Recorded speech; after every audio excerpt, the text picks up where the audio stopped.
Bonsoir, bienvenue sur les antennes de TV Plus Afrique dans le cadre de votre émission spéciale à élection présidentielle à 2025. Sur ce plateau, plusieurs invités pour décrypter le projet de société de Brice Clotaire Oligui Nguema, mais également ses grandes annonces. Et effectivement, le candidat Clotaire Brice Oligui Nguema séjourne depuis ce matin dans la deuxième province du Gabon, au Haut-Ogooué.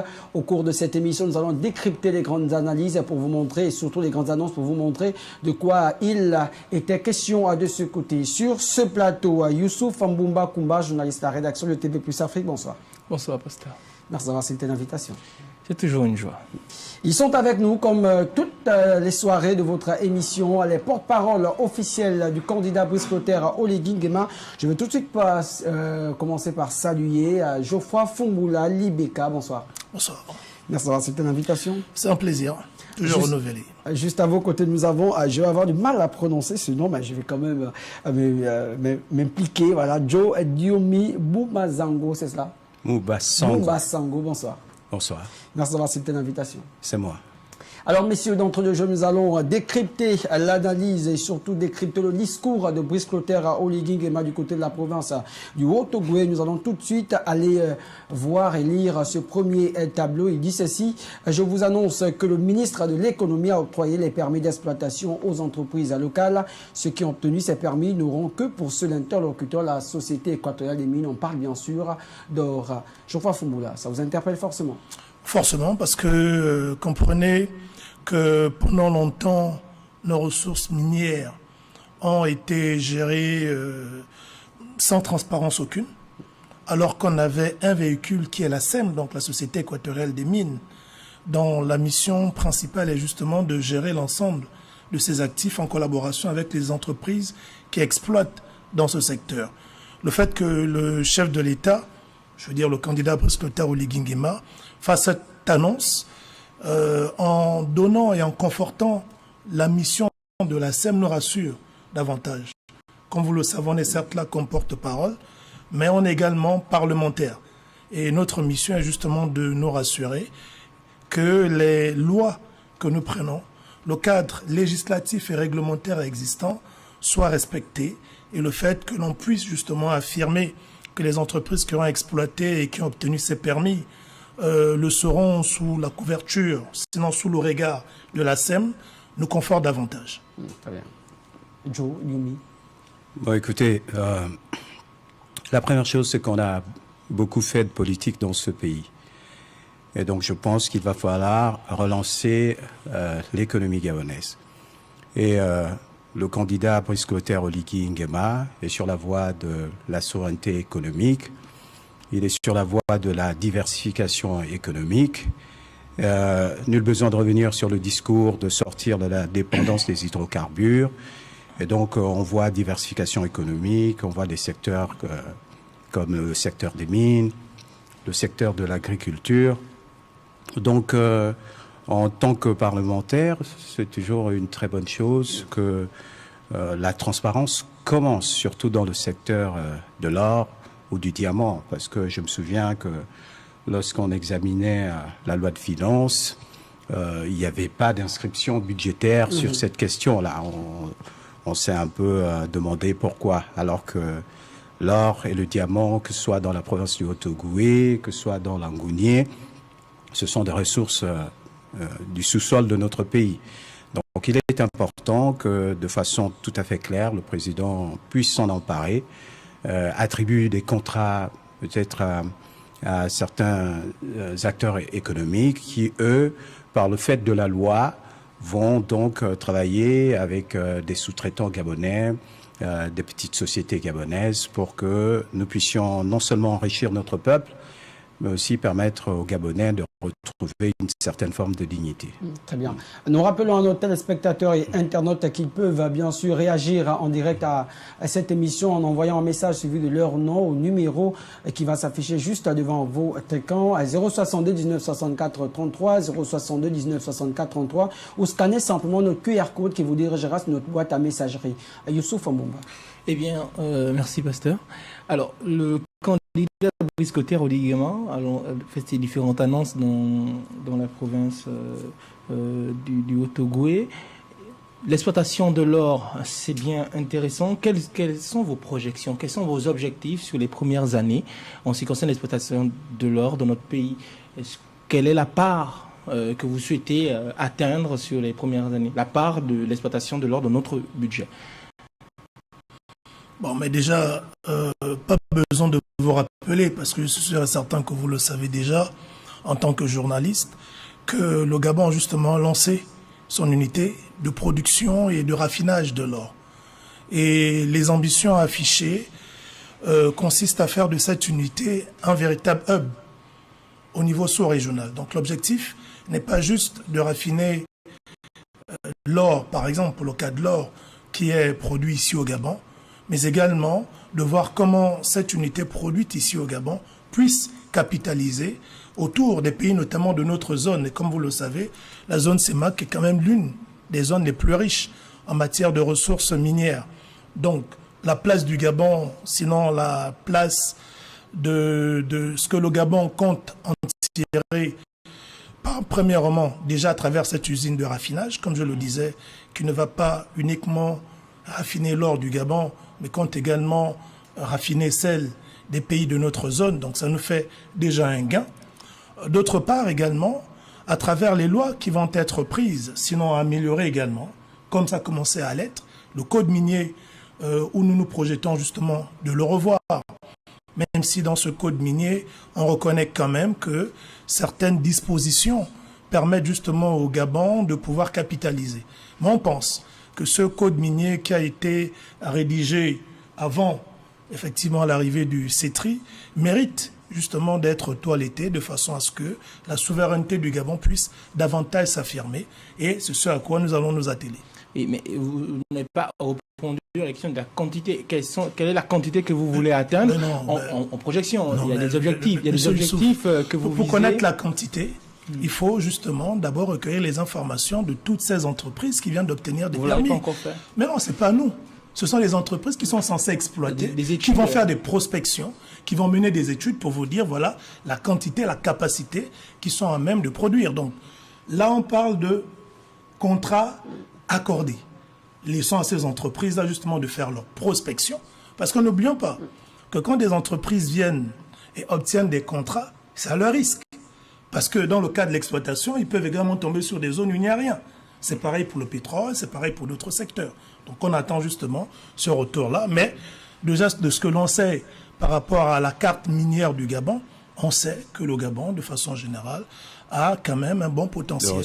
Voilà, alors, du point de vue minier. Toujours dans la même mais sur la question, du Gabon. sur la question de l'ambition de notre pays, je crois que la SEM peut définir une ambition en termes de quantité. Parce que nous sommes sur ce plateau, vous imaginez bien que on ne va pas avancer des chiffres qui ne sont pas en notre possession, mais si vous voulez peaufiner la réflexion, il y a une entité qui est connue des Gabonais, auprès de laquelle vous pouvez obtenir les chiffres qui sont l'ambition du pays tout entier. Justement, je vais juste terminer. Ça aurait aidé justement les Gabonais également à se projeter sur les bénéfices et justement sur ce que vous pourrez faire avec ces différents bénéfices par la suite. Mais l'avantage, justement, c'est le rôle, il faut rappeler justement, c'est le rôle de la SEM. C'est un peu comme on a aujourd'hui la GOC. Vous avez vu récemment, le Gabon a fait l'acquisition de Tullow. Tullow, qui était une des entreprises, par exemple, appartenant, bon, on va dire, une des entités qui constituait quand même le patrimoine, par exemple, de M. Dossou, comme vous le savez, qui pendant longtemps, notamment sous Omar, était celui qui gérait toutes les opérations de vente de notre pétrole. Pétrole. La GOC joue aujourd'hui ce rôle de trader. Ça permet au Gabon justement de capitaliser. Et c'est le même rôle que la SEM compte jouer, de façon à ce qu'il n'y ait plus d'intermédiaires, mais que le Gabon seul puisse négocier par rapport au prix sur le marché la valeur de l'or qu'il compte vendre. Or, avant, il y avait toujours un intermédiaire, et ce qui faisait qu'on ne remettait au Gabon que la part qu'on souhaitait remettre. Or, à travers ces entreprises et ces entités, c'est le Gabon lui-même qui se met sur le marché. Et c'est pour cela que la plupart des entreprises qui viennent exploiter le font sous le regard de la SEM. Et la SEM devient, dans ce cas de figure, le négociateur, en plus justement de ce qui est prévu en matière de raffinage. En plus d'avoir la garantie de la transparence. Parce que je pense que jusqu'à présent, comme je l'ai indiqué avant, on n'avait pas réellement un regard sur l'or ou le diamant, parce que ça n'apparaissait pas dans le budget de l'État. Mais le fait de centraliser toutes les activités au niveau de cette société permettra, d'établir une transparence, permettra de couper les routes de celles et ceux qui pouvaient faire sortir de l'or de notre pays sans passer par la SEM.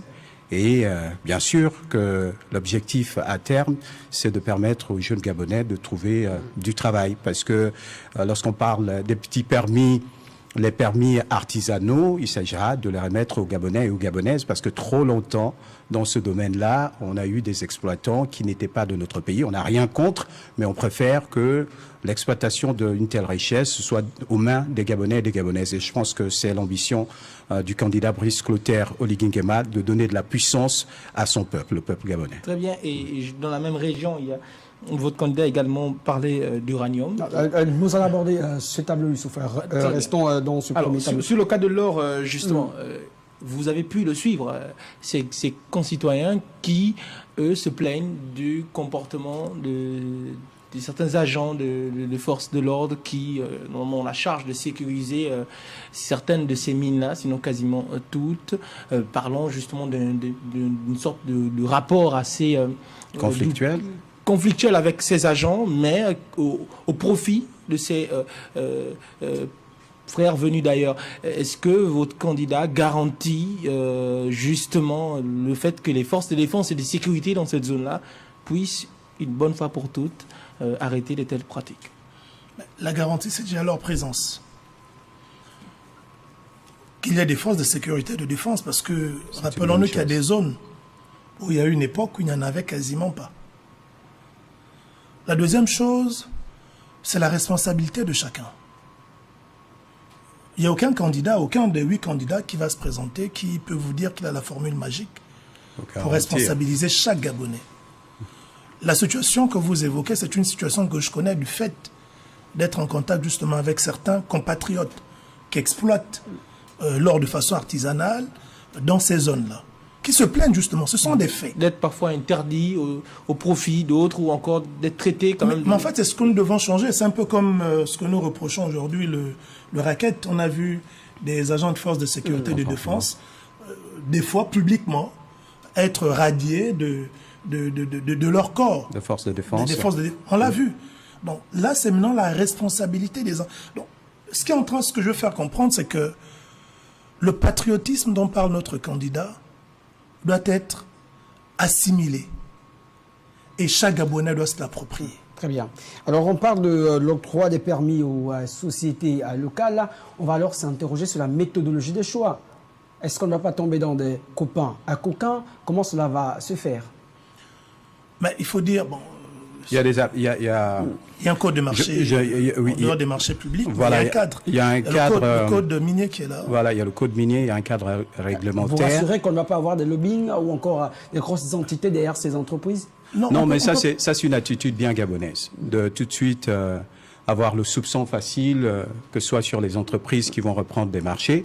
Je comprends que nous étions dans cette situation pendant à peu près 2 décennies, mais je pense qu'il est humain de douter, mais il est aussi humain de faire confiance aux hommes et aux femmes qui veulent réformer l'État. Je pense que l'État ne peut pas se voler à lui-même. Le candidat que nous défendons a donné les garanties de transparence. Il y a des mécanismes de transparence qui vont être mis en place et par l'État et par certains organismes que vous connaissez peut-être. Et au final, les choses vont se passer à la régulière. Donc je ne pense pas que ce soit à ce stade de la question de l'or ou de certains autres minéraux le temps de pouvoir jeter un discrédit ou un doute quelconque sur X ou Y contrat. Peut-être dans le même sens, parce que les mauvaises habitudes ont la peau dure. Nous savons comment les choses se faisaient avant, en violation des normes législatives et réglementaires en la matière. Nous ne pouvons pas ici, et notre candidat, comme je l'ai dit, n'a pas une potion magique pour garantir que les hommes qui gèrent l'administration vont justement s'approprier, comme par un claquement de doigts, ce principe de patriotisme. Il y travaille chaque jour. C'est donc la responsabilité de chacun. Ce que vous dites, il n'est pas exclu qu'on se retrouve dans des situations où certains marchés ont été attribués en dehors du cadre législatif et réglementaire. Mais là où on peut vous rassurer, nous en tant que parlementaires, et c'est aussi notre mission, justement, nous recevons, dans le cadre du contrôle de l'action du gouvernement, nous recevons les membres du gouvernement. Lorsque une situation nous semble, on va dire, suspecte, nous interpellons le membre du gouvernement sur cette question, soit lors de nos auditions dans le cadre des commissions générales ou en plénière, voilà, donc devant le public. Donc c'est juste pour vous dire que chacun doit jouer son rôle. L'exécutif, effectivement, sa mission est de nous amener des partenaires. Le législatif, sa mission dans le cadre du contrôle d'action est justement de s'assurer que les choses sont faites dans les normes. Et nous, en tant que porte-parole, mais également en soutien du candidat, dans le cadre des missions qui sont les nôtres, nous jouerons notre rôle. Rassurez-vous. Soyez rassurés. Je veux juste compléter pour dire que c'est extrêmement rassurant de savoir que le Parlement joue son rôle. Je prends un exemple. Le président de la transition, donc le candidat Brice Clotaire Oligui, qui poursuit une mission de souveraineté économique, a récemment repris les actifs de la SNBG, la Société nationale des bois du Gabon.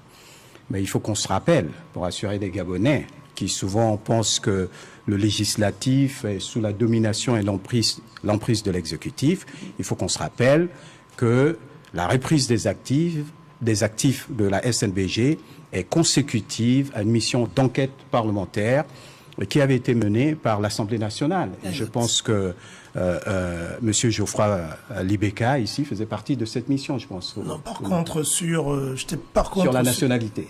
Sur la nationalité et une autre enquête. Voilà. Alors, donc, on joue notre rôle. Et donc, en toute transparence, les choses vont se faire. Et si jamais elles ne se font pas, il y a des mécanismes législatifs qui peuvent permettre d'enquêter. Déplaçons-nous juste de quelques mètres. On parle aussi d'un autre minerai. Il a eu à indiquer ceci. On rentre dans le 12e tableau. À Mounana, nous allons lancer une usine de transformation de manganèse pour créer 600 000 emplois. C'est énorme. 600 emplois, c'est énorme. Donc la problématique de la transformation des minerais, la transformation locale est une vraie problématique qui rentre dans le projet économique du candidat Brice Clotaire Oligui Nguema. Nous avons un devoir de simplicité lorsque nous passons à la télévision. Je prends un exemple simple. Moi, j'aime beaucoup les atangas. C'est-à-dire que si vous vendez des atangas et que je vous les achète, il n'y a pas de bénéfice pour les Gabonais. Simplement que je vous donne de l'argent, 1000 francs par exemple, et vous me donnez vos atangas. Mais par contre, si au lieu de vendre directement les atangas, vous créez une usine de transformation qui va aboutir à la ventilation, à la vente des pâtes d'atanga dans les grandes surfaces, là, il y a une TVA qui va être appliquée. Il y a des emplois qui vont être créés parce que vous créez une entreprise. Donc, il faut qu'on passe progressivement de cette idée reçue, simpliste, de cette certaine forme de facilité qui consiste à extraire et à exporter à l'état brut vers une industrie de transformation, parce que tout le monde le sait, c'est l'industrie de transformation qui crée l'emploi. Donc je pense que dans ce dossier que vous venez d'évoquer, le candidat Brice Clotaire Oligui reste cohérent dans sa volonté de créer des emplois pour les Gabonais.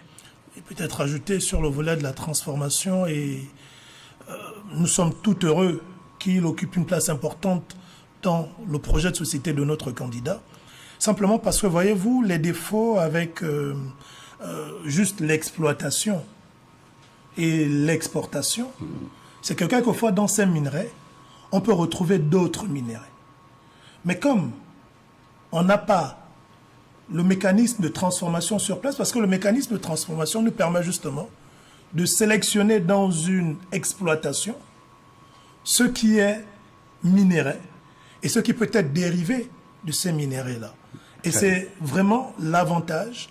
Peut-être que dans le cas du manganèse, l'entreprise d'exploitation bien qui s'occupera de la production du manganèse, mais dans le cas de la transformation, peut-être qu'on trouvera d'autres minéraux qui nous permettront justement, une fois de plus, de diversifier notre... Donc, nous, on vise, et notre candidat met un accent particulier sur la transformation.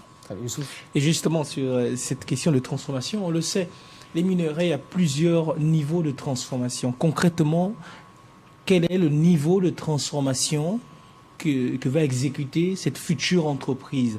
Parce qu'on le sait, le porte-parole l'a également mentionné, ça va créer, le candidat Oligui Nguema l'a mentionné, 600 emplois. Il y a la valeur ajoutée, mais la valeur ajoutée dépend toujours du jusqu'où nous allons, si je peux me permettre de le dire ainsi. Est-ce que nous irons jusqu'au dernier niveau de transformation pour avoir cette valeur ajoutée beaucoup plus importante, ou on fera un peu comme on a fait avec le bois, c'est-à-dire lors de l'ancien régime avait décidé de ne plus exporter les grumes, couper du bois, mais on sait que le niveau de transformation que nous avons fait n'a pas forcément apporté une valeur ajoutée aussi consistante que ça. On a même eu à avoir à nouveau ces produits qui nous revenaient de notre propre bois parce que le niveau de transformation était plus important et la chaîne de valeur encore plus importante. Quel est le niveau de transformation qui sera mis en exécution par votre candidat si jamais il est élu? Concrètement, est-ce que nous irons jusqu'au bout ou nous allons nous limiter au deuxième niveau qui parfois n'est pas forcément une valeur ajoutée aussi importante qu'on le croit? Donc j'aimerais juste dire que la première chose, la première vérité, c'est qu'il n'y aura plus de minerais qui vont être exportés à l'état brut.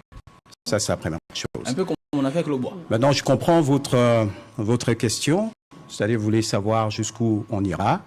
Mais il faut savoir que le premier niveau, qui est un niveau très accessible pour les pays, le premier niveau de transformation, c'est-à-dire que vous avez un produit, vous le transformez peut-être dans une autre forme pour l'exportation.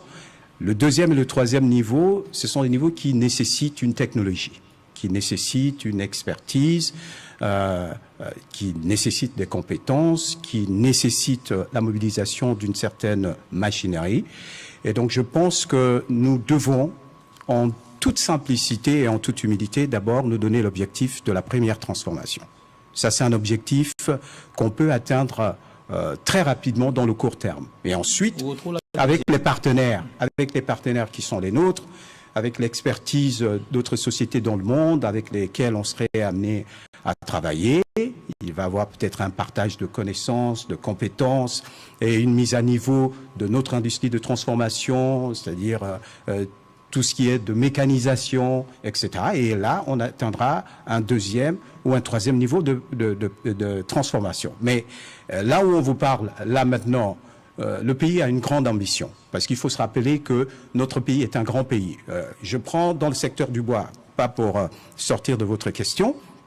En réalité, le Gabon était un pays précurseur. Nous avions déjà une industrie du bois. Peut-être que vous êtes assez jeune, mais l'industrie... Oui, à Port-Gentil, les entreprises Mbadou, par exemple. Nous avions une industrie dans le plastique, les entreprises Avera. Et à cause des choix périlleux économiques qui ont été faits par un certain nombre de dirigeants, eh ben, nous sommes revenus à un niveau primaire de transformation. Donc je crois que l'ambition de notre candidat, c'est de redonner toute sa splendeur aux Gabonais pour que, en fait, quand nous allons à l'étranger, qu'on puisse nous reconsidérer. Il y a 10, 15 ans, 20 ans, lorsqu'on allait à l'étranger, le Gabonais était considéré comme étant un être exceptionnel sur ce continent. Mais on est vraiment tombé très bas. Donc je pense que avec le cœur, avec le patriotisme, avec le pragmatisme, avec le fait qu'on va sortir du discours politicien. Parce que le problème de nos acteurs politiques, c'est le discours politicien. C'est-à-dire on fait des déclarations, mais on ne tient pas compte de ce qu'on vient de déclarer. Or, nous avons un candidat qui propose une politique économique claire, qui propose un retour de la démocratie gabonaise, qui propose de bâtir des infrastructures.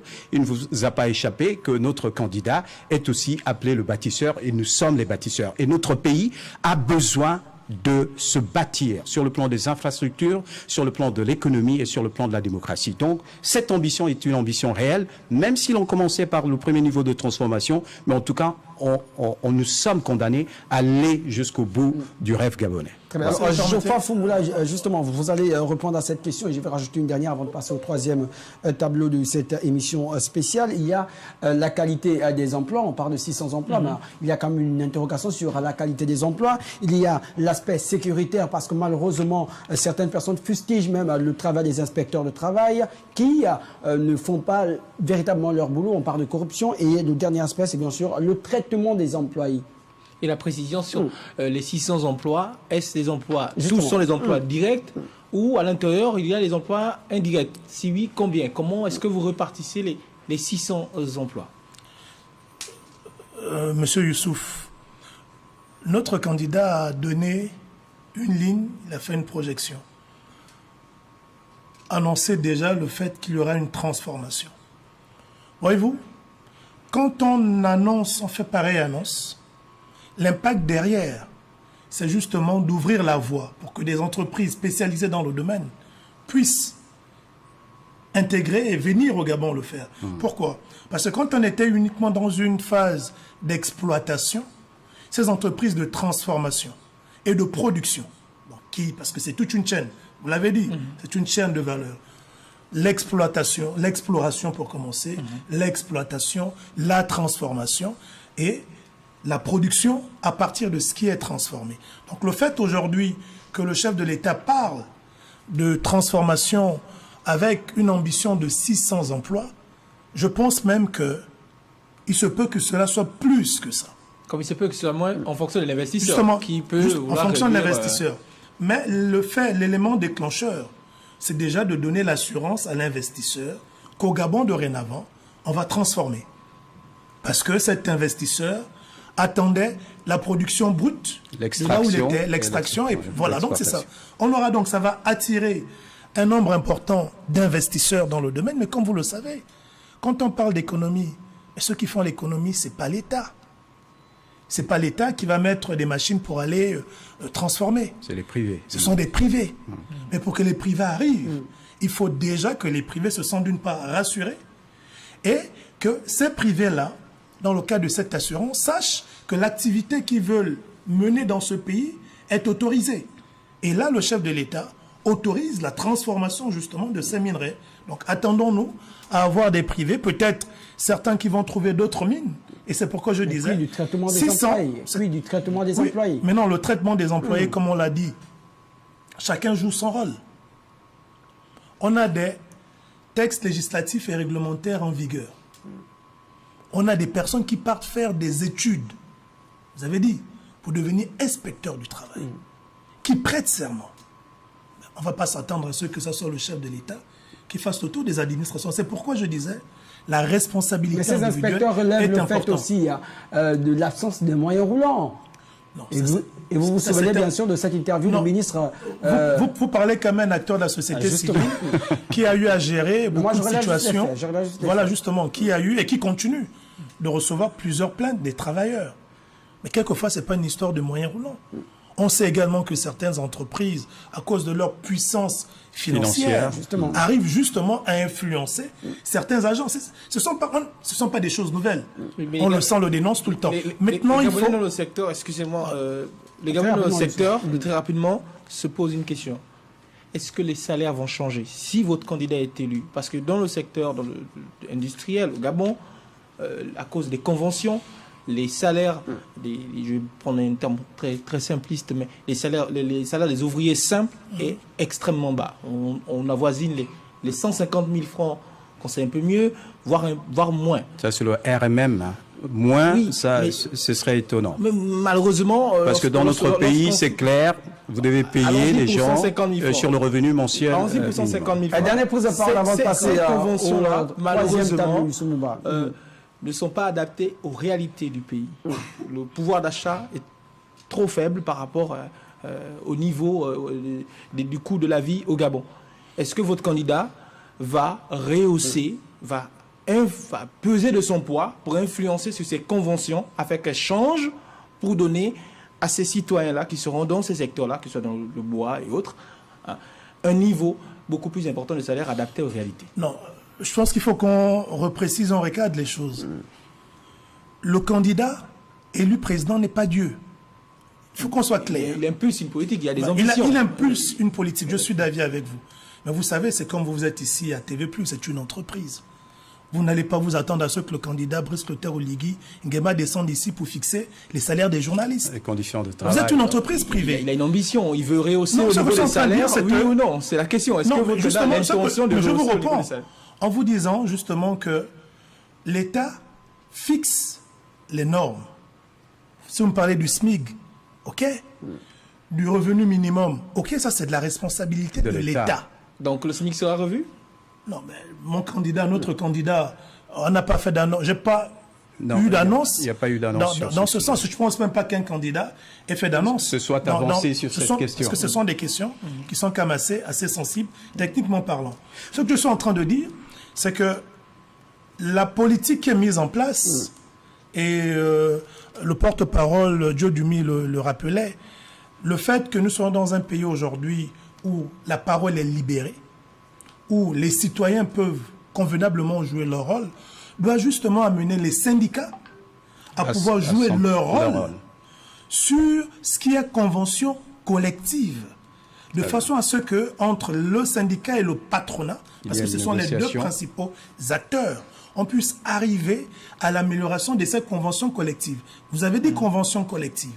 Vous comprenez exactement que la convention collective est une convention. Même nous, en tant que parlementaires, ce n'est pas une loi. Très bien. C'est une convention. Donc ce qu'on doit faire, c'est de forcer le patronat et le syndicat. Et les syndicats, justement. Dire en 5 secondes, vous savez, je crois que le porte-parole a traité de ces questions parce qu'il y a aussi un problème avec les entreprises de placement de personnel.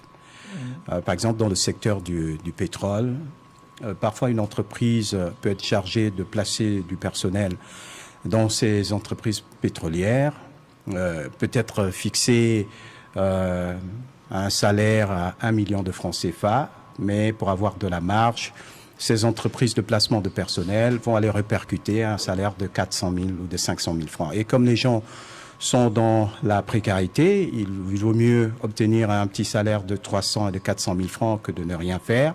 Ils sont obligés d'accepter. Donc je pense qu'à ce niveau, il faudra bien sûr que l'État puisse avoir un œil très ouvert, un œil regardant sur ces questions de placement de personnel pour ne pas dédouaner et l'entreprise et les sociétés sous-traitantes dans ce niveau-là. Il y a eu cette crise, je pense, sur la zone... Le secteur pétrolier qu'on avait même reçu. dans le bois. Même dans le bois, dans je la pense plupart des que secteurs. le porte-parole La zone industrielle de Dunkok avait fait une très belle intervention. Je pense qu'il est allé écouter d'abord les Gabonais qui y travaillent. Et les Gabonais ont été très clairs sur cette exploitation du personnel par ces entreprises de placement de personnel. Justement, autre grande annonce de la part de Brice Clotaire Oligui Nguema du côté des Français. Il dit ceci: nous allons relancer la production de l'uranium. C'est quand même un vaste chantier. Un vaste chantier, vous le dites, et ça ne fait que conforter ce dont on parlait tout au début, c'est-à-dire le potentiel du Gabon sur un ensemble de ressources naturelles. Mais je pense que derrière la relance de l'uranium, on parle de Mounana. On sait également que c'est une ville qui a été fortement impactée en matière de radioactivité par rapport à l'exploitation faite par une entreprise précédemment. Donc le fait qu'on puisse ouvrir de nouveau le chantier de l'uranium, eu égard à ce passé, la projection de notre candidat est justement de ne pas priver le Gabon de l'exploitation de tout ce qu'il a comme potentiel. Et comme la gouvernance occupe une place importante dans son projet de société, parce que sur les 6 piliers, la gouvernance et les institutions occupent la place la plus importante. C'est 4 axes, 4 programmes pour 12 actions, contrairement aux 5 premiers piliers qui ont 9 actions. Donc je pense que dans cette approche, il sera question pour le président, une fois élu, avec l'appui du Parlement, qui sera élu également, parce qu'il ne peut rien faire si effectivement il n'est pas accompagné dans cette action par le Parlement, de pouvoir revoir le cadre législatif, le cadre réglementaire, qui soit le plus favorable possible à l'exploitation de l'uranium dans ces zones-là.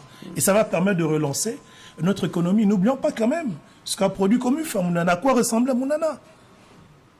Donc l'idée, justement, est de redonner vie à ces zones où on peut encore trouver de nos jours de l'uranium.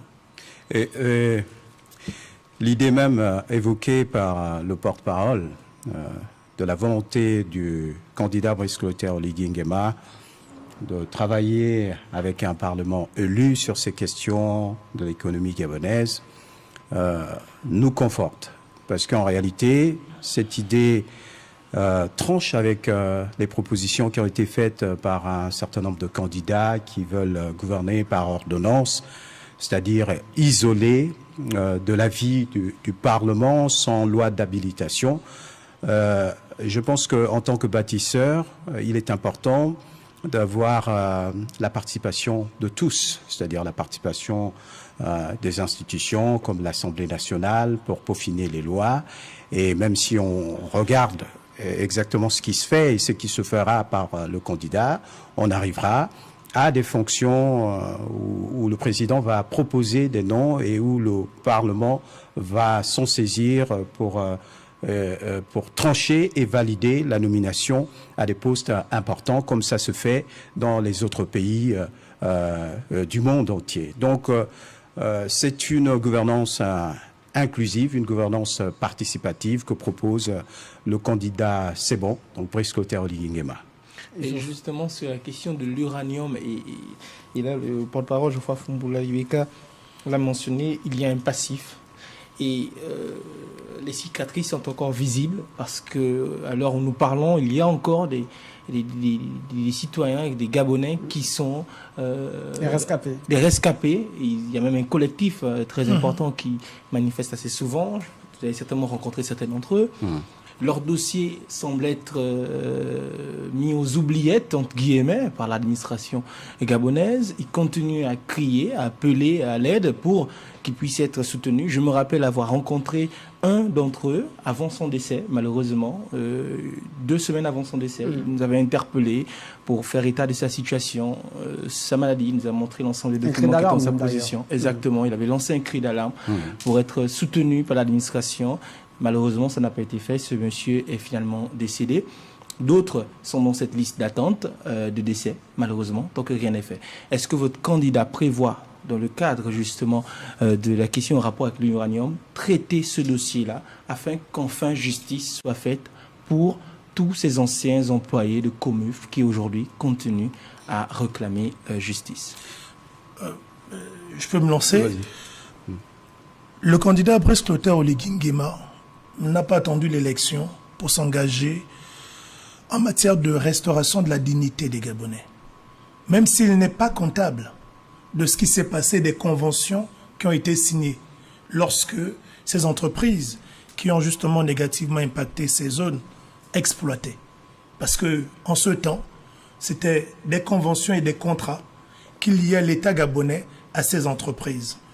Si ces contrats et ces conventions avaient été signés sans pour autant prévoir tout ce qu'il y a comme mécanisme derrière pour éviter des situations comme celle-là, malheureusement, ce sont des contrats qui ont été signés en l'état.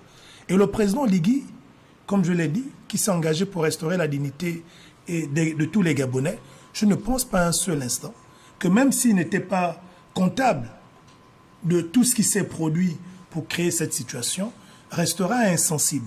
Mais là, encore une fois de plus... Vous garantissez alors le fait qu'il va reprendre le dossier en main? Mais c'est un engagement qu'il a pris pour tous les Gabonais, de restaurer la dignité des Gabonais. Et c'est ce qu'il fait chaque jour, malgré les difficultés qu'il a trouvées. Et dans ce sens, ne perdons pas aussi de vue, quand je parlais de contrat, c'est la loi. Il y a des litiges qui se règlent au niveau international.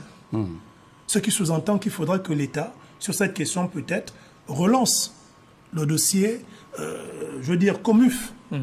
Mais derrière également, pour avoir une opposition de Comuf qui vous brandit le contrat qui a été signé en ce temps, en disant, mais dans les clauses de notre contrat, il n'y avait pas cet aspect qui visait AAA.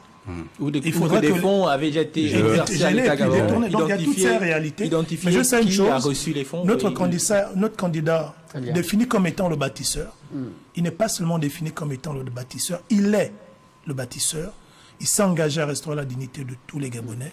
Il n'est pas insensible. Mais encore moins pour nous les parlementaires. Sur l'uranium, il y a des zones toujours dans la zone de Rwanda. Avant de poursuivre votre question, c'est votre dernière prise de parole pour ceux qui concernent cette... Avant de poursuivre votre question, je voudrais dire que c'est ce qui fait toute la différence. C'est pour cela que quand il s'agit d'élire un président de la République, nous devons faire attention. Nous devons être capables d'élire un président de la République qui a de la compassion pour les Gabonais et qui fait face à ses responsabilités.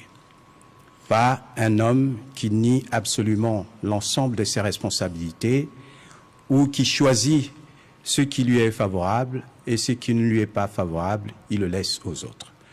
Le président Brice Clotaire Oligui, même dans la gestion de la transition, et aujourd'hui, en tant que candidat, entend embrasser les Gabonais. Il ne sera pas, et je peux le garantir, insensible à la douleur de ses compatriotes qui ont tant souffert. Et je sais que nombreux de ses compatriotes ne sont plus de ce monde.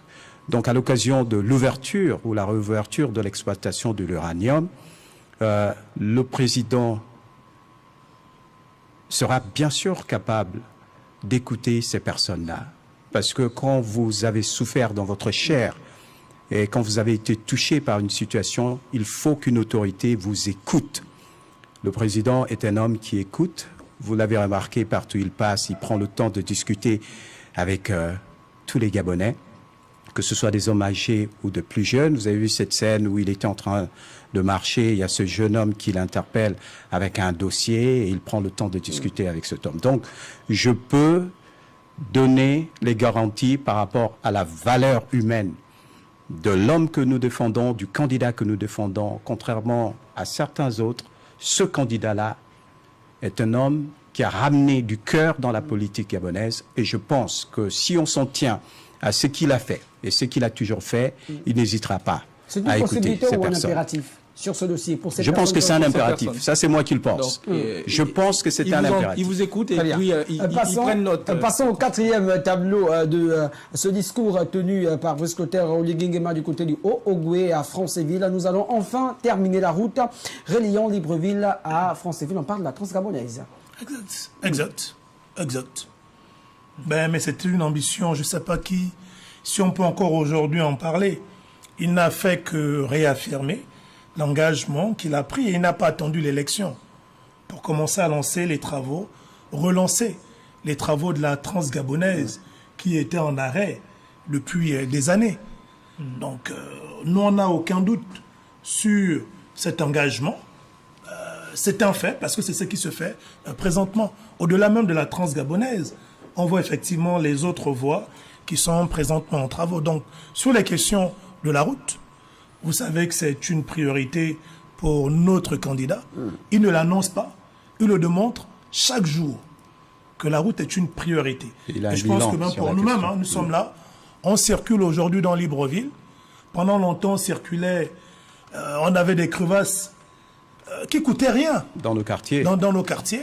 Mais reconnaissons quand même qu'aujourd'hui, quand on circule, même sur des questions comme celle-là, les routes sont un peu plus praticables. Et dernière question, les Gabonais justement qui s'interrogent justement concernant le désenclavement de Franceville. On le sait, Libreville, Franceville, c'était la voie ferroviaire. Cette voie-là qui nous donne au moins 2 à 3 fois par an des spectacles pas très reluisants pour l'image de notre pays, des déraillements, des éboulements, etc. À quel niveau, ou du moins, que compte faire votre candidat concernant cette voie-là? Est-ce qu'elle sera élargie? Quels sont les investissements que compte faire votre candidat sur ce point? Bon, je pense qu'à ce niveau...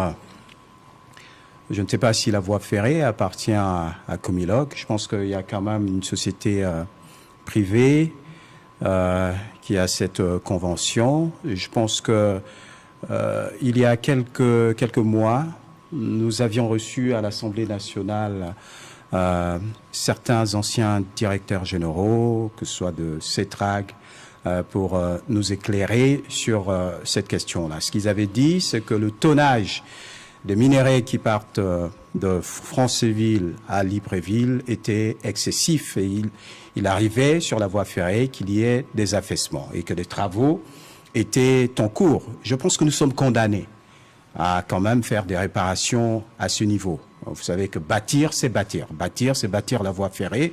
Et Franceville va être un pôle économique. Le Haut-Ogooué va être un pôle économique très important. On a parlé de l'uranium, on parle du manganèse, on parle de l'or, on va parler du diamant, on parle d'agriculture. Et donc, même dans le sens d'évacuer l'ensemble de ces produits, je pense qu'il faudra, 1, poursuivre les travaux de la Transgabonaise, 2, condamner notre pays à poursuivre son partenariat avec Comilog pour que nous puissions éviter le spectacle désolant dont nous parlons. Donc nous allons, bien sûr, avec notre candidat, donner les garanties de pousser à cette discussion, de pousser à cet impératif, parce que jusqu'à présent, on a eu peut-être des bilans matériels, mais ce que nous voulons éviter, c'est un bilan humain qui pourrait arriver et nous ne le souhaitons pas. Pour les bilans humains, nous avons, bon, là c'est pour d'autres raisons, des personnes qui sont assez souvent... je pense même ça va conforter la Transgabonaise. Certainement la voie. Ça va conforter la Transgabonaise, parce que vous vous rappelez de cet épisode où le Haut-Ogooué était complètement coupé de notre pays. Pas que, parce que voilà. Le Gololo également est concerné. Le Gololo. Donc il faut proposer une alternative aux Gabonais et aux Gabonaises. Les Gabonais doivent pouvoir prendre la route en tout temps. Ils doivent pouvoir prendre la voie ferrée si c'est nécessaire pour le transport des véhicules, pour les grosses marchandises. Et je pense que l'ambition de notre candidat, c'est aussi de travailler à la réhabilitation de ces infrastructures-là. On les sécurise surtout pour les populations. Et justement, lorsqu'on parle de prendre une alternative pour régler bien sûr tous ces problèmes, c'est faire référence à l'offre programmatique, dit projet de société de Brice-Clotaire Oligui Nguema. Nous rentrons tout de suite dans la deuxième partie de cette émission et donc le deuxième point en rapport avec son projet de société. On va s'intéresser au domaine ou encore au secteur judiciaire. On sait très bien que le système judiciaire gabonais, il faut le dire, est confronté à plusieurs défis qui entravent son efficacité et son équité. Qu'est-ce que Brice-Clotaire Oligui Nguema, qu'est-ce que son projet de société, qu'est-ce que votre candidat propose? Mais au-delà de proposer, la constitution que nous avons adoptée traduit suffisamment l'ambition du chef de l'État en ce qui est s'agissant effectivement du système judiciaire. Et du candidat. Du candidat. Alors, quand je parle de constitution, parce que nous recevons, c'est un projet qui est soumis. Le projet était l'initiative de l'exécutif. Et nous savons que dans le projet de constitution qui a été adopté par la majorité des Gabonais, pour la première fois depuis que le Gabon est république, par exemple, le système judiciaire a pu bénéficier d'une autonomie financière. Seule la Cour constitutionnelle, au sortir de 2016, avait bénéficié de l'autonomie financière. Depuis 1994, les magistrats ne siégeaient plus à la vice-présidence du Conseil supérieur de la magistrature. C'était le ministre de la Justice. Pratiquement 30 ans après, c'est sous le CETRI que de façon rotative, le système judiciaire va occuper cette place. Les magistrats qui étaient chosifiés, affectés pour des raisons que l'on peut imaginer, politiques essentiellement, du fait qu'ils ne bénéficiaient pas de l'inamovibilité des juges du siège, l'ont obtenu dans le cadre de cette constitution. Ces trois éléments suffisent à vous démontrer l'ambition que compte poursuivre notre candidat une fois élu. Parce qu'il n'est pas question ici de créer des choses nouvelles, il est question ici de poursuivre ce qu'il a été déjà. Les éléments que vous évoquez et qui sont encore visibles aujourd'hui, parce que ne perdons pas de vue que cette constitution rentre en vigueur après l'élection présidentielle. C'est après cette élection que l'on pourra justement mieux apprécier. Parce qu'après cette élection, l'entrée en vigueur... Oui, mais il faut déjà dégager une vision. Justement, j'arrive au niveau de la vision. après l'entrée en vigueur de la Constitution, des exemples simples. Les magistrats, n'ayant pas l'autonomie financière, s'il y a besoin d'acheter un véhicule de fonction, ils allaient faire le pied de grue au ministère de la Justice, qui était le patron des crédits. Vous allez voir que dans la loi de finances, par exemple, les débats ont été retirés. Parce qu'on se projette dans l'autonomie des juridictions. Et en ayant une autonomie de juridiction, ces juridictions auront leur agence comptable. Ce qu'ils produiront seront gérés par eux-mêmes. Chose qui ne peut pas encore être faite et qui n'a jamais été faite jusqu'à présent, parce qu'ils ne bénéficiaient pas dans la Constitution de cette autonomie financière. Pas besoin de vous rappeler que la Cour constitutionnelle, après avoir obtenu son autonomie financière, s'est dotée effectivement d'une agence comptable. Donc c'est ce qui va se passer par la suite. Il va élire son président. Justement, c'est l'élection du président. Et comme certains candidats disent qu'une fois élus, ils vont effectivement par ordonnance ou par d'autres mécanismes remettre en cause cette constitution, en gros, ce qu'ils annoncent déjà aux magistrats, c'est qu'au cas où ils étaient, eux, élus, et non le nôtre, eh ben, ils vont priver justement ces magistrats de tous ces éléments que je viens de citer. Eh bien, le Gabon Transparency International a sorti son rapport en début 2025, rapport concernant l'état de la corruption dans les différents pays, et le Gabon est hyper mal classé, c'est au moins ce qu'on puisse dire. Le Gabon est considéré comme les pays à forte corruption. Il y a des dossiers très importants dans la justice qui restent plus ou moins en suspens. Est-ce que votre candidat a l'intention de réouvrir certains dossiers qui sont restés en suspens à cause de l'état actuel de notre justice, des dossiers par exemple qui ont disparu? Vous le savez également au niveau de la prison centrale, on a plusieurs prévenus, des concitoyens qui ne sont toujours pas jugés depuis de longues années. Il y a plusieurs cas où on attend justice. Est-ce qu'il y a une intention de votre candidat, une fois élu, de revenir sur ces dossiers-là? Parce que les Gabonais attendent aussi cela. Mais monsieur Youssef, ce que vous êtes en train de nous faire comprendre, c'est que vous demandez à notre candidat de violer la séparation des pouvoirs. La question de devenir un acteur judiciaire pour aller traiter... Mais non, mais c'est pas son domaine. Permettez-moi de... Non, justement, c'est vraiment pas son domaine sur cette question. Permettez-moi. Ce que le candidat peut faire. Ce que le candidat... Je comprends votre question. Ce que le candidat peut faire. Par rapport à la nouvelle constitution. Permettons une justement. Je suis le porte-parole. Je suis pas pour qu'il a bien compris la question. Non, je suis... Il a très bien compris la question. L'impartialité et l'indépendance de la justice. Il y a l'indépendance de la justice. Il est mieux que je puisse mieux vous réitérer ma question. La question elle est toute simple.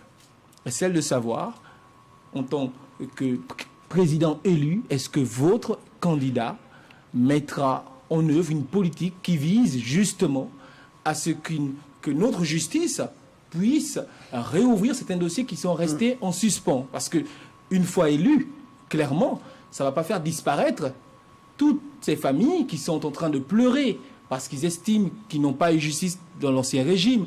Tous ces citoyens qui sont actuellement à la prison centrale de Libreville, qui sont restés pendant longtemps sans être jugés. Est-ce que votre candidat a l'intention d'impulser une politique judiciaire qui vise justement à revenir sur ces cas-là? Ma réponse reste la même. C'est-à-dire qu'il y a une séparation de pouvoir, chacun fait son travail. Peut-être la question... La simplification des aurait procédures, pu avoir tout son sens du fait que le ministère de la Justice avait encore certaines prérogatives. Mais du moment où la Constitution que nous avons adoptée acte et renforce justement le pouvoir judiciaire, il n'est pas possible, il n'est plus possible pour un chef d'État de pouvoir avoir une quelconque immixtion dans le système judiciaire. Ce que je suis en train de dire, c'est que l'élection... On le voit quand même sur d'autres sujets. Non, c'est pourquoi je disais la nouvelle Constitution. Mais pourtant, c'est inscrit dans le projet de société de candidat. Non, en fait, juste pour chuter, ce que je veux faire comprendre ici, c'est que la Constitution permet à chaque pouvoir de fonctionner normalement.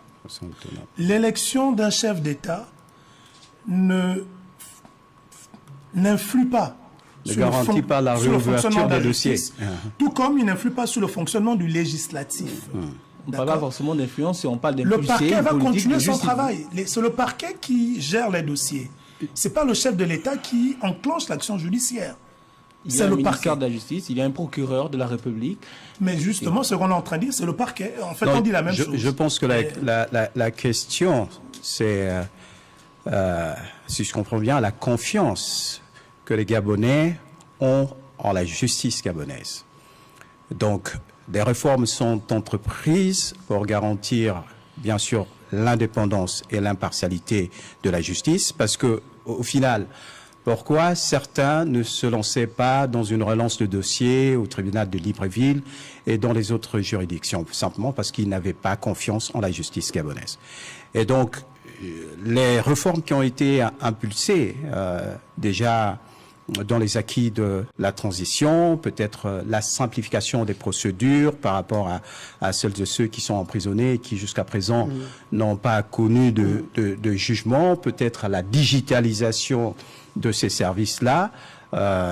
Toutes ces réformes permettront justement d'évacuer certains dossiers. Maintenant, à partir du moment où on a établi la confiance entre le peuple gabonais et la justice, parce que la justice est quand même rendue au nom du peuple gabonais, et la justice est tout ce qu'il reste lorsqu'un Gabonais a été dépossédé de toute matière.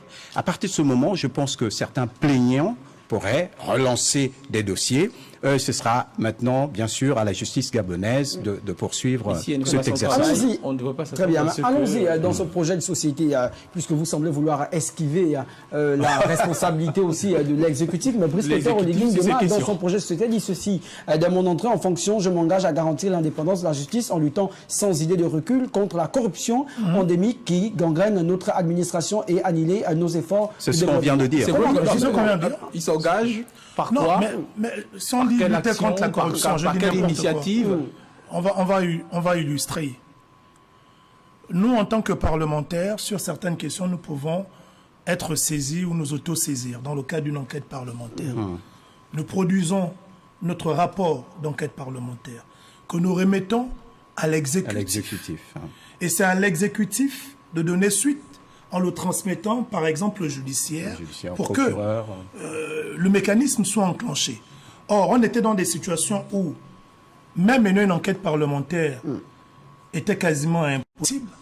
Ou lorsqu'elles sont menées, on a le cas, il n'y a pas de rapport. Vous le savez, que le rapport d'enquête parlementaire sur la Covid, exactement. Voilà, les parlementaires à l'époque avaient voté pour sa non-divulgation, avaient bloqué et rangé ce travail dans leur tiroir, empêchant justement à l'exécutif, parce que c'est à lui qu'on doit transmettre ce rapport. Mais si le Parlement, au nom du principe de la séparation des pouvoirs, garde devers lui le document et ne le transmet pas à l'exécutif, comment est-ce que l'exécutif peut le transmettre au judiciaire pour enclencher l'action? Et je pense que le président Oligui, notre candidat, en prenant cet engagement, se positionne comme étant une personne qui compte laisser la justice et les pouvoirs jouer leur rôle. Faire son travail. Laisser le Parlement faire son travail, de façon à ce que la justice également fasse son travail. Non, je voudrais quand même relever, s'il vous plaît, la différence. Je voudrais quand même relever une différence pour que les Gabonais comprennent bien l'enjeu aujourd'hui. Ce que nous avons eu, un régime qui a impulsé une enquête parlementaire et les parlementaires ont décidé de ne pas publier cette enquête parlementaire. Et d'ailleurs, les quelques bouts de cette enquête parlementaire que nous avons pu obtenir étaient du fait des réseaux sociaux, étaient du fait de la porosité de l'administration, peut-être législative parlementaire de l'époque. Alors que sous la transition, nous avons mené une enquête sur la reprise de la Société nationale des bois du Gabon, qui est un dossier aussi lourd que le dossier de la Covid-19, et nous avons voté pour la divulgation de notre rapport, la transmission de ce rapport à l'exécutif pour qu'il puisse s'en saisir et prenne les décisions conséquentes. Donc, et la décision conséquente de l'Assemblée nationale, donc des parlementaires, votre candidat va pouvoir impulser une politique qui va garantir l'état de droit aussi dans notre pays. Maintenant, l'autre question aussi, l'autre volet de la question, l'impulsion de l'enquête. C'est un exemple. L'impulsion de l'enquête ne vient pas du président de la République. Comme on a dit, on peut s'auto-saisir. Voilà, ce sont les parlementaires qui s'auto-saisissent. Rapidement, sur l'autre exemple, l'engagement de la corruption, il faut le dire, il y a un volet qui relève également de la responsabilité du chef de l'État. Lorsque ceux qui sont responsables de l'administration, notamment dans l'exécutif, sont responsables de certains faits, il ne s'agira pas seulement de venir faire des annonces pour dire tel a volé, tel a volé. Moi, je suis parlementaire. Et vous voyez tout le temps, je fais des sorties, j'interpelle les membres du gouvernement à propos. Beaucoup d'annonces sont faites. Beaucoup de personnes sont démises de leurs fonctions pour des faits. Mais il faut derrière que l'action judiciaire se poursuive. Il ne suffit pas juste de démettre la personne. Il faut que derrière, la personne réponde des actes qu'il a posés. Je pense que c'est dans ce sens que le chef de l'État, futur chef de l'État élu, donc notre candidat, se prononce en responsabilité. Et si de ce côté, il n'y a pas de suite, le Parlement prend le relais et engage l'action. Nous nous retrouvons. Abordons. Nous sommes d'accord. Abordons la seconde partie. Nous sommes d'accord. On n'a malheureusement plus assez de temps. Abordons la seconde partie, je m'en vais dire la troisième partie de cette émission. Nous avons parlé bien sûr du discours de Brice Clotaire Oligui Nguema, de sa politique en matière de justice. Et là, on parle de la décentralisation. C'est un terme qui revient beaucoup en République gabonaise. Plusieurs candidats même, ou encore certains se revendiquent comme étant les pères de cette décentralisation. Qu'est-ce que Brice Clotaire Oligui Nguema propose? Alors moi, j'en rigole. Parce que depuis que le Gabon est indépendant, tous ceux qui ont eu à gérer ce pays n'ont jamais accordé une place importante à la décentralisation. La décentralisation n'a jamais été inscrite dans la constitution de la République gabonaise. C'est la première fois, depuis 64 ans, que le Gabon, on va dire aujourd'hui 65 ans bientôt, que le Gabon est indépendant. Que la décentralisation occupe une place importante dans la nouvelle constitution. Mais aujourd'hui, même ceux qui s'opposaient à la décentralisation pour l'inscrire dans la Constitution en parlent. Ceux qui sont en train de dire à travers la décentralisation, pour le compte justement de notre candidat, c'est qu'il va poursuivre son engagement, qu'il a déjà affirmé de façon solennelle dans la mère des lois qui est la Constitution. Il va plus loin en matière de décentralisation. Dans l'une des dispositions de la Constitution, je ne sais pas, l'article 90 ou autre, je vais retrouver la référence.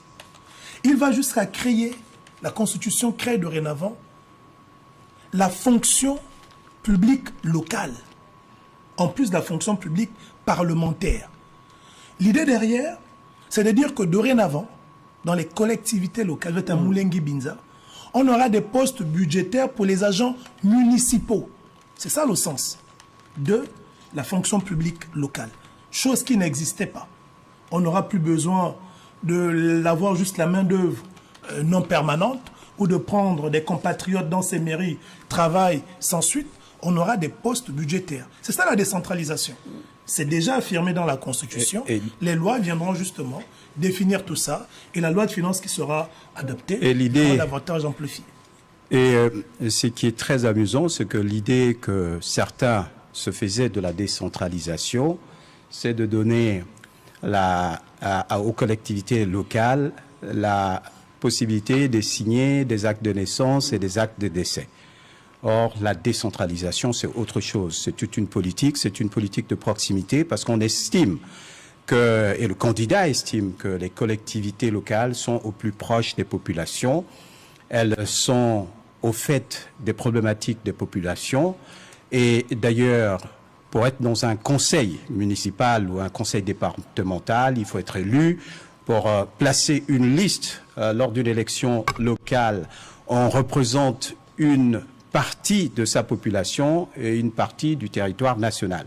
Donc nous pensons que nous allons aller progressivement avec notre candidat vers une décentralisation totale qui permettra à ces collectivités locales de pouvoir faire du recouvrement, de pouvoir avoir des fonds propres, mais aussi on permettra peut-être de poursuivre aussi notre politique. Si jamais les collectivités dans le recouvrement à fonds propres n'arrivent pas à subvenir aux besoins des populations, une subvention de l'État. Mais il faut être aussi très prudent sur cette question, parce qu'il faut former.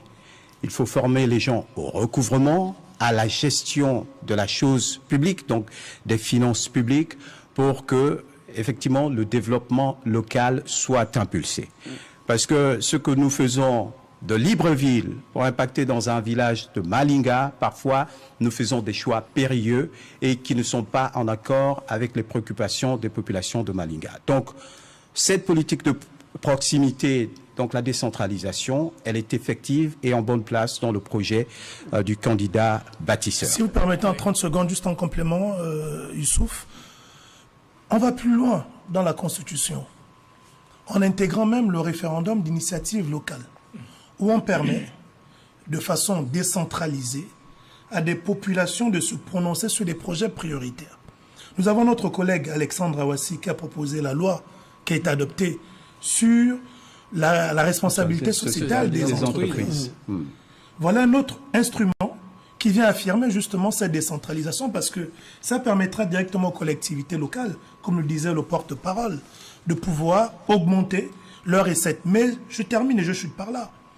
La constitution gabonaise, dans son préambule, consacre la souveraineté du peuple, pas de l'État, du peuple, sur les richesses du sol et du sous-sol. Cela sous-entend qu'en matière de décentralisation, si, M. Youssouf, dans votre village qui appartient à une circonscription, on trouve du pétrole, avant, étant de la souveraineté de l'État, l'État venait et puis exploitait, pas besoin de votre consentement. Mais le fait que la Constitution affirme la souveraineté du peuple, cela sous-entend qu'on pourra avoir, comme au Nigeria, comme au Ghana, dans des zones... C'est la loi.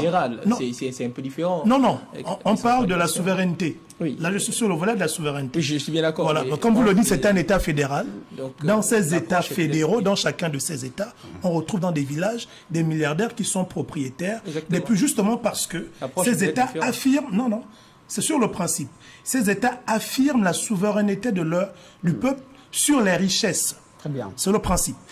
Donc je m'en voudrais de ne pas dire ce que je vais dire là.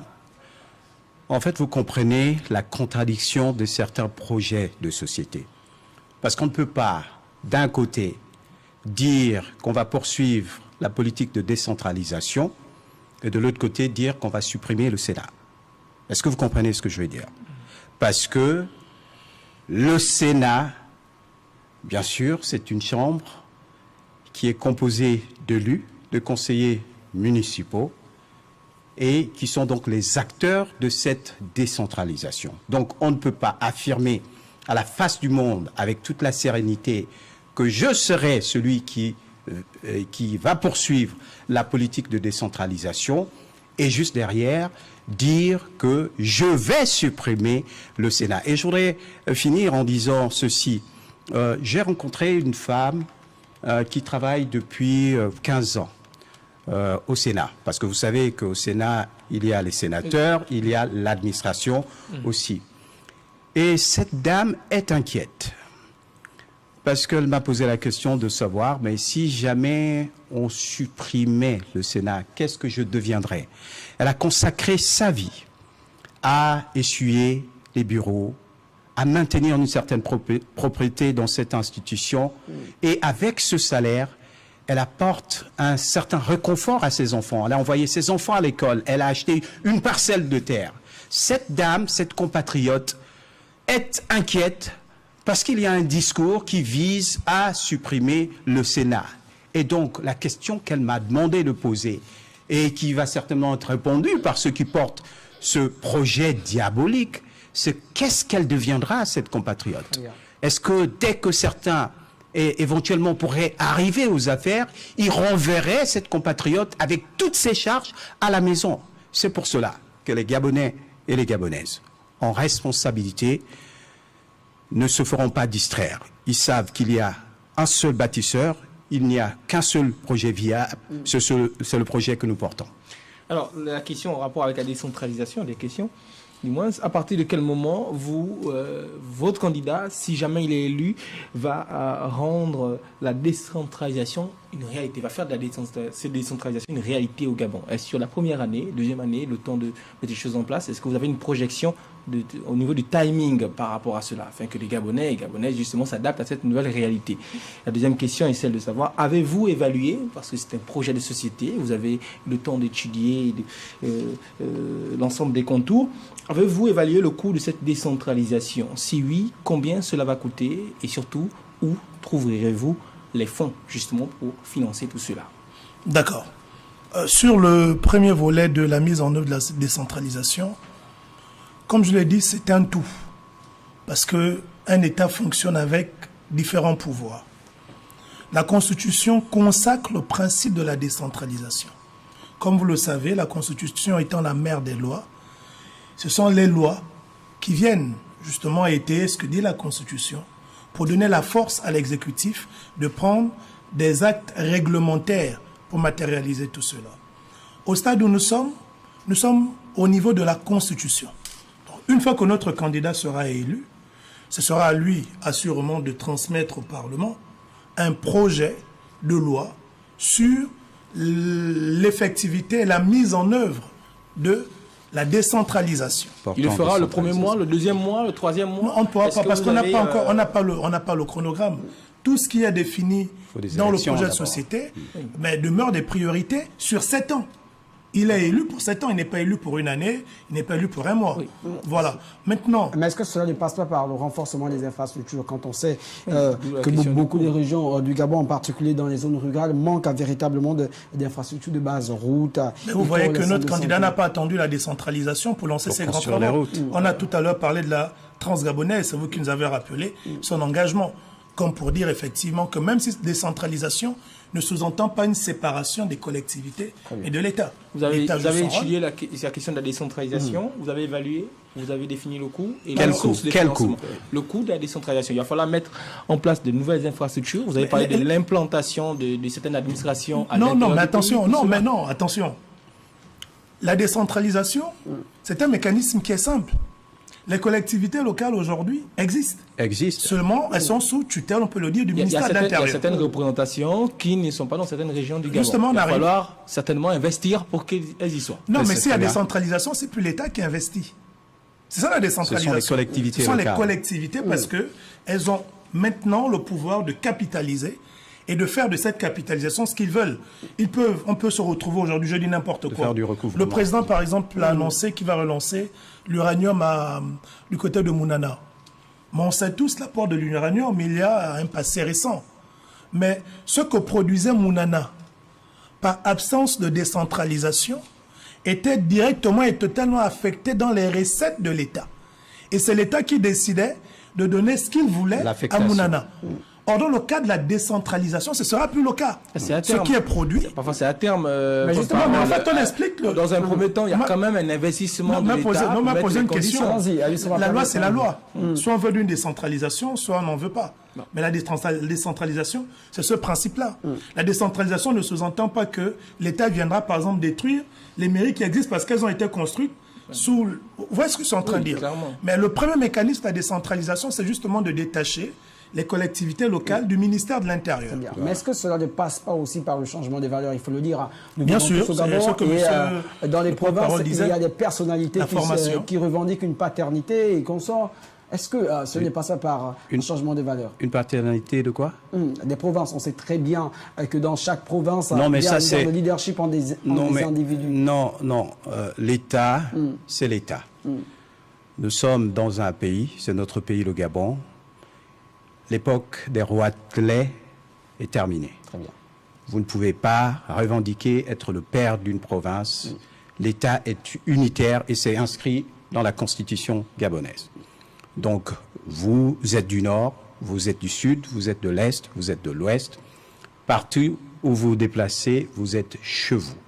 Et donc, en fait, la problématique, c'est d'avoir un leader qui pose une vision. Parce que vous savez que le leader doit avoir une vision, il doit être un leader d'action, c'est ce que est notre candidat, et il doit être un leader d'inspiration. Maintenant, avec les mécanismes que le candidat va mettre en place, cela permettra de promouvoir l'exemplarité, parce qu'il faut des exemples. Trop souvent, nous avons promu des hommes et des femmes qui s'étaient rendus coupables de détournement. Trop souvent, nous avons promu des hommes et des femmes à la moralité douteuse. Et c'est important pour les journalistes que vous êtes d'interroger les candidats sur leur moralité. Parce que lorsque certains candidats, lorsqu'ils sont interrogés sur leur moralité, ils passent à l'agression contre des journalistes. Moi, je pense qu'en responsabilité dans notre pays, si nous voulons construire ce pays, et si nous voulons la restauration des institutions, la restauration de la dignité du peuple gabonais, et le troisième pilier, c'est la restauration des mentalités et des valeurs de notre pays. Nous sommes un grand pays, et nous aspirons à redevenir le grand pays que nous étions il y a plusieurs années. Et celui qui conduit cette politique, où il montre très bien qu'il faut à chaque responsable politique un devoir d'exemplarité. Il faut que chaque responsable politique soit mis face à ses responsabilités dans l'exercice de ses fonctions et en dehors. Parce que ce que nous acceptons aux États-Unis, où un président ou un candidat qui se présente, les journalistes font des investigations sur ce qu'il a fait dans l'administration et ce qu'il fait en dehors de l'administration, nous plébiscitons tous ces émissions-là. Mais quand ça arrive à notre tour au Gabon, nous pensons, dans une certaine suffisance, que non, on peut parler du projet, mais pas de la personne. La présidence de la République, c'est d'abord un contrat entre un homme et un peuple. Et l'homme est un tout. Votre formation et votre moralité. Merci. Revenons sur notre second souper avant de passer la parole à Youssouf Boumba. On parle de décentralisation. Cela fait forcément référence aux finances. Quid alors de la corruption et de la mauvaise gestion? Mais en fait, on revient sur la même question. Dans le cas de la décentralisation, elle ne se départit pas effectivement des juridictions. Pourquoi? Parce que là encore, on aura des mairies qui vont constituer elles-mêmes leurs recettes. Et on sait tous que dans chaque province, nous avons des juridictions qui sont présentes, compétentes chacune dans un domaine bien spécifique. Et ce sera l'opportunité également pour les citoyens de pouvoir, de façon concrète, participer à la gestion justement de leurs ressources. Parce qu'avant, on pouvait entendre un maire dire le ministère n'a pas encore envoyé le budget. Mais dans le cas de la décentralisation, c'est différent. Vous constituez vos ressources, c'est à vous de les exécuter. Et on peut même se retrouver dans le cadre du référendum d'initiative locale, où les populations, à travers un référendum, contraignent la collectivité locale à développer un projet. Alors peut-être que le maire voulait prendre cet argent pour construire sa maison. Et derrière cette responsabilité de référendum d'initiative locale, ça donne justement la force à la population d'avoir un regard bien particulier sur la gestion de ses ressources. C'est ce qui est intéressant, c'est le contrôle citoyen. Et il est valable, il est vraiment, on le vit réellement dans le cadre d'une décentralisation. Et vous savez très bien que notre candidat œuvre pour la digitalisation de l'administration. Je pense que dans le cadre de cette digitalisation, chaque Gabonais pourrait accéder à des dossiers qui relèvent justement de la compétence nationale. Le problème de notre pays, c'est que parfois, on cache trop de choses qui doivent être accessibles à l'ensemble des Gabonais. Si vous recevez une subvention de l'État, il faut que ce soit inscrit quelque part, il faut simplement une application, vous tapez dessus et vous pouvez vérifier et l'effectivité des projets et les subventions de l'État. Donc je pense que si nous arrivons, c'est notre ambition avec notre candidat, à digitaliser l'administration, parce que vous savez très bien que quand on parle de décentralisation, il s'agit aussi de l'administration, une administration de proximité. Si nous arrivons à digitaliser l'administration, eh ben, le citoyen va opérer son contrôle citoyen et ceux qui se seront rendus coupables de crimes financiers seront, bien sûr, mis hors d'état de nuire. Et ce sera le travail de la justice. Alors, sur la décentralisation, et là, en vous entendant, les Gabonais se posent encore plus de questions. Du moins, on peut avoir quand même quelques zones d'ombre. Vous parlez du fait que les localités vont quasiment s'auto-gérer, une sorte d'autonomie, mais on le sait, il n'y a pas une équité en termes de potentiel, en termes de ressources dans l'ensemble de nos localités, dans l'ensemble de nos régions. Alors, comment cela se fera? Si une localité n'a pas les mêmes moyens que les autres, va-t-elle devoir subir le coup et se retrouver en arrière, comme on l'a vécu déjà par le passé, dans un état assez différent? Est-ce que là, la question finalement revient, c'est de l'investissement de l'État pour atteindre justement ce niveau équilibré de décentralisation réelle et concrète? Est-ce qu'elle ne revient pas au jour? Comment va être géré les différents cas? Si vous avez une région où on n'a pas de ressources, par exemple, naturelles, je suis d'avis avec comme vous l'avez dit, d'avis il faut bien générer. Effectivement. La question que vous posez, voyez, elle a tout son sens.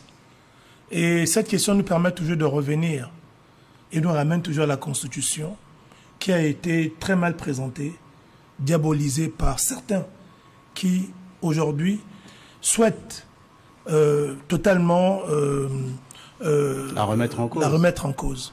La question que vous posez est réglée dans la Constitution. Parce que la Constitution, en matière de décentralisation, acte la péréquation. C'est-à-dire que dans l'esprit du bâtisseur, qui est notre candidat, il n'est pas question qu'une zone soit lésée, parce qu'il est conscient, et nous sommes tous conscients, que toutes les zones n'ont pas le même potentiel. Exactement. C'est là où rentre en jeu la péréquation, pour permettre aux différentes collectivités locales d'avoir un minimum nécessaire. Je dis n'importe quoi. Illustration. Parce qu'il n'y a pas encore de loi. Si 100% par exemple d'une ressource est générée par le manganèse à Mwanda, par exemple, on peut se retrouver dans une configuration où, sur la clé de répartition de ces 100%, on aura peut-être 30% qui rentrent dans les caisses de l'État. Je dis n'importe quoi, c'est juste une illustration. Sur les 70% restants, logiquement, si on applique un principe strict de la décentralisation, on dira ça reste à Mwanda. Mais le mécanisme de la péréquation dira, bon, à Mwanda, sur les 70%, 40% restent, et les 30% sont répartis sur les autres collectivités. C'est ça en fait la péréquation qui est consacrée dans la Constitution par rapport justement à la décentralisation. Donc la question que vous posez et que beaucoup de Gabonais derrière vous se posent est réglée dans cette Constitution qui a été adoptée. Non, mais je pense que le porte-parole a été clair sur cette question. Très bien. Youssouf Mouba, il nous reste quasiment 7 minutes à passer ensemble. Je vais te permettre de poser ta dernière question. Dernière, je sais que tu poses des questions. Voilà, donc je vais puisqu'on est toujours dans la question, dans le 6e pilier de gouvernance et des institutions. On l'a déjà dit, notre pays est très très mal classé en matière de gouvernance, surtout en matière de corruption. La question, elle est en rapport avec les forces de défense et de sécurité, et qui très souvent ont été pointés du doigt, et parfois avec éléments à l'appui, et très récemment encore des opérations en interne ont permis de mettre en lumière certains agents qui étaient reconnus coupables d'actes répréhensibles. Eh bien, que compte faire justement votre candidat pour y mettre un terme? Parce qu'on le sait, nos forces de défense et de sécurité, je l'ai déjà dit, est loin d'être suffisamment exemplaire. Est-ce qu'il y a des mesures plus fortes qui seront mises en œuvre pour qu'on ne puisse plus jamais avoir ces images qu'on a eues de par le passé, ou ces agents qui font rentrer des drogues dans des centres de détention, les racketages, aux frontières également, mais aussi les réseaux de drogue où nos agents des forces de défense et de sécurité dans nos quartiers ont été reconnus également coupables. Pour ne pas perdre le fil, si tu le permets, Monsieur Youssouf, je pose la question effectivement aux journalistes que vous êtes. Depuis que le Gabon est république, avez-vous déjà un jour entendu qu'un patron d'une agence de sécurité, je dis n'importe quoi, B2 par exemple, a été démis de ses fonctions parce qu'il a été reconnu qu'au sein de son agence, il y a eu justement une violation des droits de l'homme? Non, c'est sur Brice Clotaire Oligui Nguema que cela s'est fait. Et des cas comme ça, il y en a plusieurs. C'est pour vous dire en fait que la question que vous posez, notre candidat n'attend pas d'être élu pour le faire. Il a commencé à le démontrer en étant président de la transition. Et pourtant, ce sont ses frères d'armes. Mais vous avez vu la position prise pour le bien et pour l'intérêt du peuple gabonais. de commencer à donner l'exemple en interne pour dire nous devons être exemplaires. Les Gabonais la question insiste parce que, oui, ce que vous avez souligné, c'est pas que je pose la question. Le racket continue quand même. Oui, justement, mais vous avez constaté qu'en matière de racket, sous la transition, on a eu justement des agents des forces de sécurité et de défense qui publiquement ont été radiés, on enlève, on a tous suivi ces reportages. Je pense que certains ont été couverts, ont été réalisés par vos chaînes. Et je pense que c'est dans cet état d'esprit qu'on doit continuer et qu'il compte continuer parce qu'il a déjà commencé à le faire. Bien. Des mesures plus fortes peut-être. Bon, oui, plus fortes. Bon, écoutez, la question que vous posez touche le plan général de la question des mentalités. Au sein des forces de défense et de sécurité. Au sein des forces de défense et de sécurité, mais plus généralement dans notre pays, le Gabon. Bon, on voulait faire un peu une particularité parce que c'est quand même. D'accord, non, mais je ne veux pas esquiver la question.